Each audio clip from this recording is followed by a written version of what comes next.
Na shukrani sana kwa mara nyingine tena. Karibu kwenye Filmac TV leo hii tukiwa na mgeni mwingine tena ambaye tutakuwa tunazungumza naye. Kumbuka tulikuahidi kwamba tutakuwa tunakuletea mahojiano ya moja kwa moja mara kwa mara, vile vile kuzungumza na washikadau mbalimbali katika masuala ambayo yanakuhusu wewe mtazamaji. Kwa hivyo leo hii tutakuwa tunamkaribisha John Riga Mwachofi. Je, unamkumbuka John Riga ama Riga Mwachofi? Nafurahi kwamba amejiunga nasi. Karibu sana Riga Mwachofi, pengine tu ujitambulishe kwa manufaa ya mtazamaji ambaye bado hakufahamu vyema. Asante sana kwa hii fursa ambayo umenipatia ya mahojiano ya leo. Pia nashukuru kwa neema Mwenyezi Mungu kutuweka hapa. Mimi kwa majina naitwa John Riga Mwachofi na mimi ni mchanganuzi wa masuala siasa na pia mimi ni mwanasiasa katika hili jimbo la Taita Taveta na pia mimi ni mwanaharakati masuala utetezi katika jamii. Ndio. Asante, mkereketwa na mwanaharakati na mwanasiasa. Riga Mwachofi, mwaka 2022 ulikuwa mmoja wa wale wawaniaji wa kiti cha useneta kwenye kaunti ya Taita Taveta, ukiwa mmoja wa wale ambao walikuwa wachanga zaidi. Japo hukushinda, je, ulijifunza nini? Nilijifunza mambo mengi sana katika masuala ya siasa.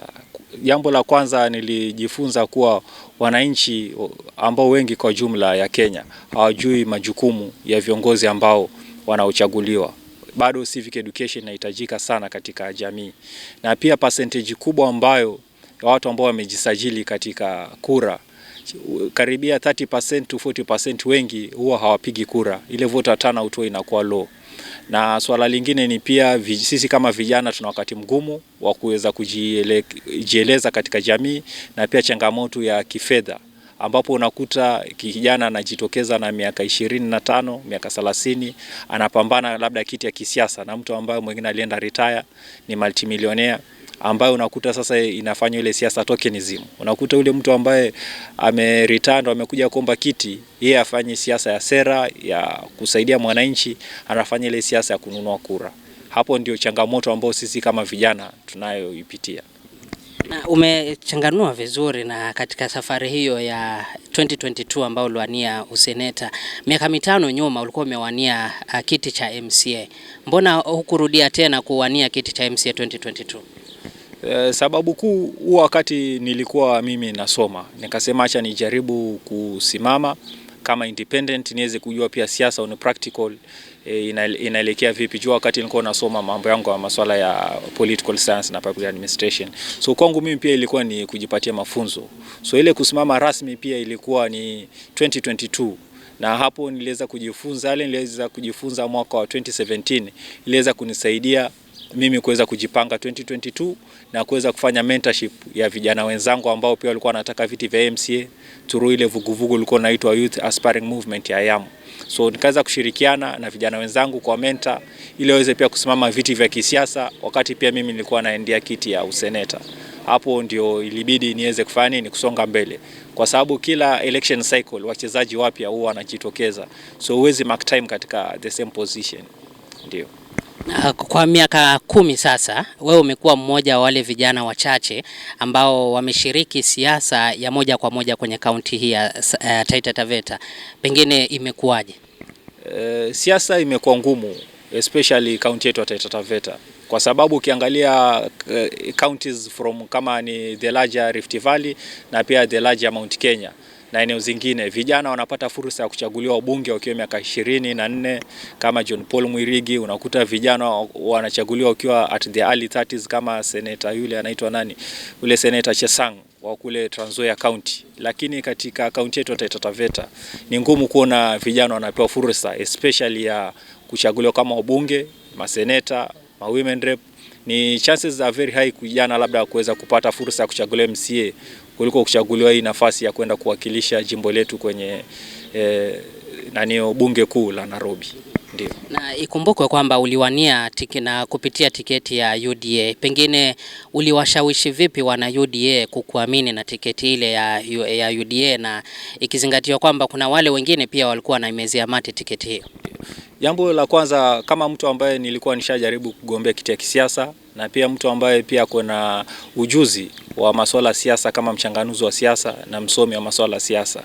Niliweza kitu ya kwanza niliweza kujikipu nayo, nilihakisha nimesoma ile constitution ya UDA ya kuwa uchaguzi wa UDA wa nomination unafanyika vipi, na nikaangalia uchaguzi wa UDA wa nomination unafanyika through yule universal suffrage, inafanywa through consensus na pia na mbinu zingine ambazo pia party leader kuna nguvu ya uamuzi.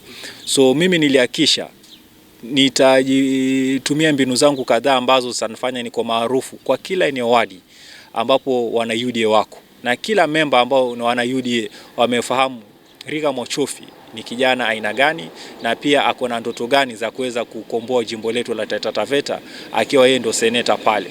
So nikaweza kujituma na kujisukuma katika hii county, kila kona hii county, kwa vijiji wapi niliweza kutembea na kuhakikisha kuuza sera kwa wana UDA, na wakati ilivyofanyika kuwa mchujo hautafanyika, kukakuwa ni ile opinion poll inaweza kufanyika.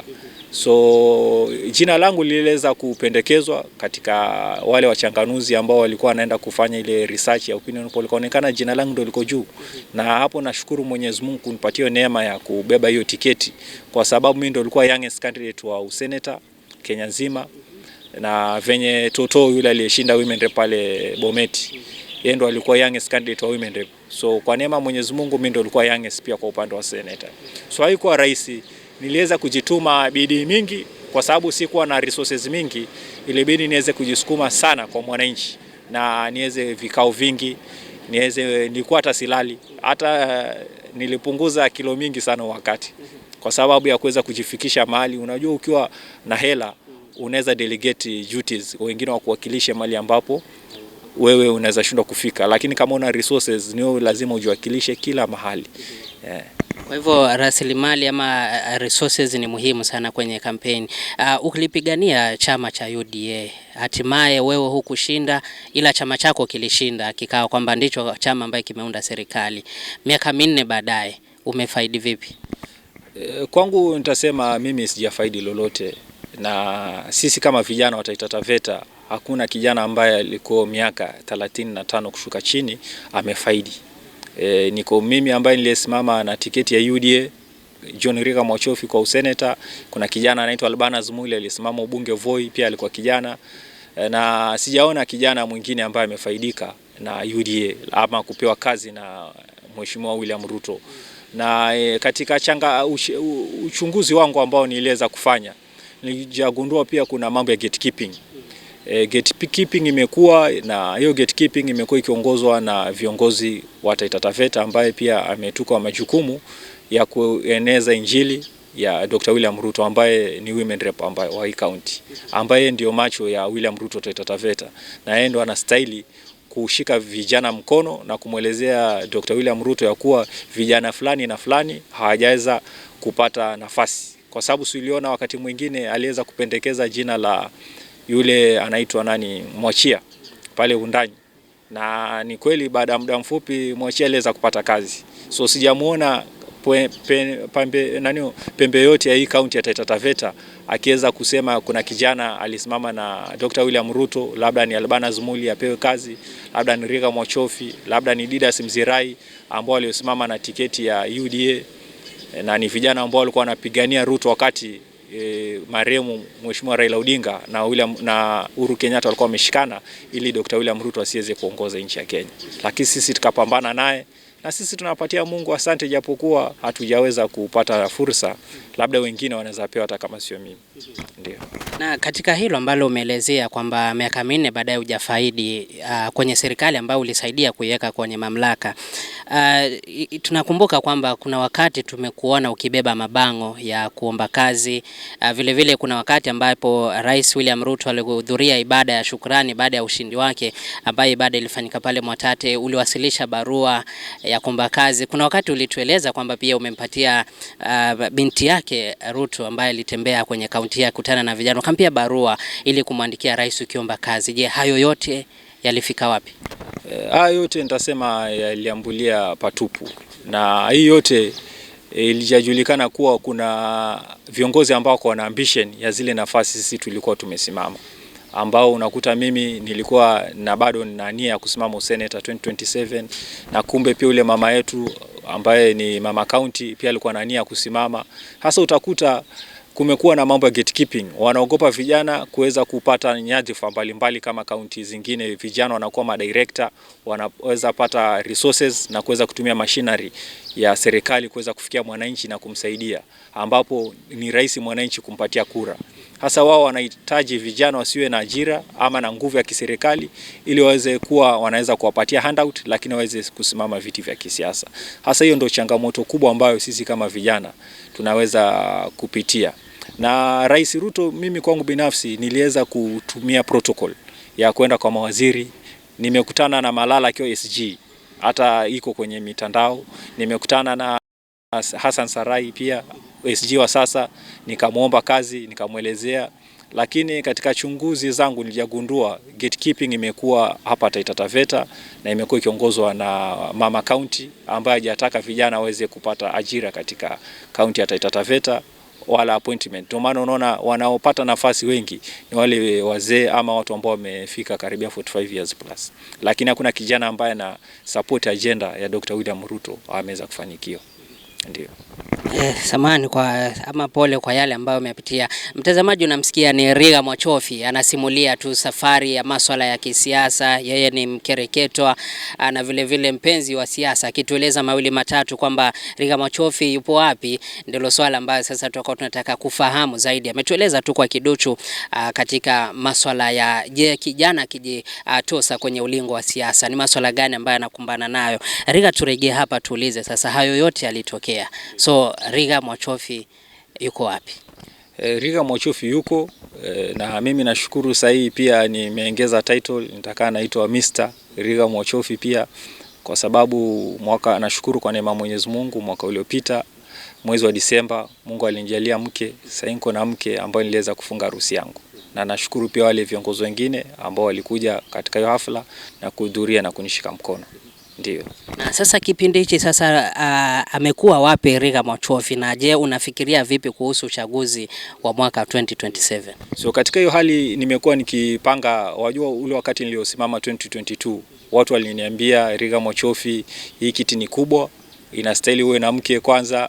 So kuna mambo ambayo nilikuwa narekebisha yale mwananchi aliweza kuniambia 2022, ambalo moja ni hiyo ya kutafuta mke, na lingangana nikajipanga. Na hii mambo pia venye nilikuelezea pia resources na networks ambazo zinaweza nishika mkono katika kusonga mbele mambo ya kisiasa. So nimeweza kutafuta marafiki ambao bado wengi wako tayari kunishika mkono katika safari yangu ya kutafuta useneta 2027 katika jimbo letu la Taita Taveta. So hapo ndio mambo nilikuwa nimekaa kwanza, niko jikoni tunapika, na katika kupitia neema Mwenyezi Mungu mwezi wa 4 unaokuja nitaanza safari yangu ya kisiasa sasa rasmi, ambayo sasa nikianza kuanzia mwezi wa 4 tunaelekea paka uchaguzi na kuweza kuwa seneta wa Taita Taveta kupitia ushirikiano wa wananchi wa Taita Taveta na pia kwa nguvu ya Mwenyezi Mungu. Ndio. Kwa hivyo bado umejipanga kwamba utawania tena kiti cha useneta 2027? Mimi nimejipanga na nashukuru Mwenyezi Mungu kwa marafiki na kwa wale watu ambao bado wamekuwa kinitembelea, wakinishauri, wakisema kijana sahi umeweza kujitosa katika hii nafasi ya useneta 2022, bado sisi tunaamini 2027 unaweza na tunakushika mkono.